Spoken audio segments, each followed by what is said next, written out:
نبی علیہ الصلوۃ والسلام فرمایي کنه وای دا داسې میاشت ده کنه چې په دې کې چا یو روزهدار ته روزه ماتې ورکو، یو روزهدار ته څه ورکو؟ روزه ماتې ورکو. نبی علیہ الصلوۃ والسلام فرمایي کان مغفرة لذنوبه، دا روزه ماتې دا د ګناهونو کفاره شوه. یو روزهدار ته د روزه ماتې ورکو. نبی علیہ الصلوۃ والسلام فرمایي په دې روزه ماتې باندې به الله د ټول ګناهونه معاف او الله تبارک وتعالی به د سټ د اور د جهنم نه خلاص کړي. نبی علیہ السلام فرمایي او نبی علیہ الصلوۃ والسلام فرمایي وای دته دومره ثواب میلو شو، څومره ثواب چې دغه روزهدار و.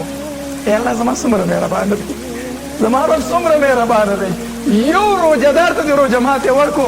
الله فرمایي، الله تبارک وتعالی فرمایي ګناهونه مې دې معاف کړو، ستا سټ مې اور د جهنم نه خلاص کو.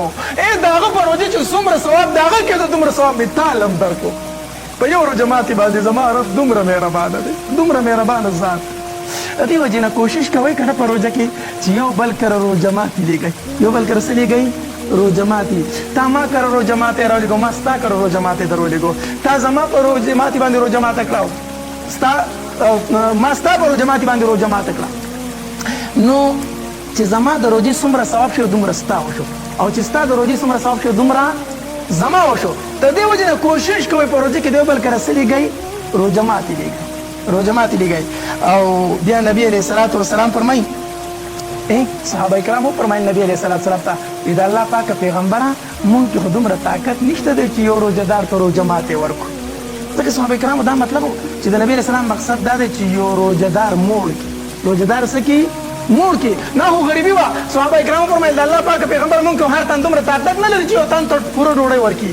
نبی علیہ الصلوۃ والسلام فرمایل نه نه نه نه، دا کومه خبره چې تاسو فهم کړه داسې نه ده، بلکې الله تبارک وتعالی دا ثواب په یو کجوره باندې ورکوي.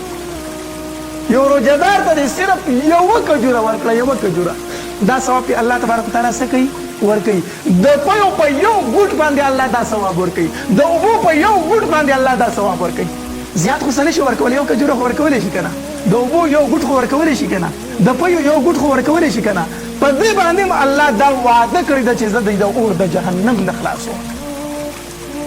اخلاص پکې شرط دی، اخلاص پکې څه دی؟ شرط دی. نو د روزه ماتې په ټایم کې د کوم کورونه چې د سړک په غاړه دي که نه، کوشش کوئ د روډ په غاړه ودرېږئ. د روزه ماتې په ټایم کې اکثر خلک ځي، نو یا خو ماشومانو له روزه ماتې ورکوئ چې هغوی له یې ورکوي، یا په خپله ودرېږه وایه که ما روزه ماتې ایستلی راشه ما سره ډوډۍ وخوره، بیا زه په خپله مخه باندې. الله تبارک وتعالی به ډېر اجر درکوي. الله تبارک وتعالی به څه درکوي؟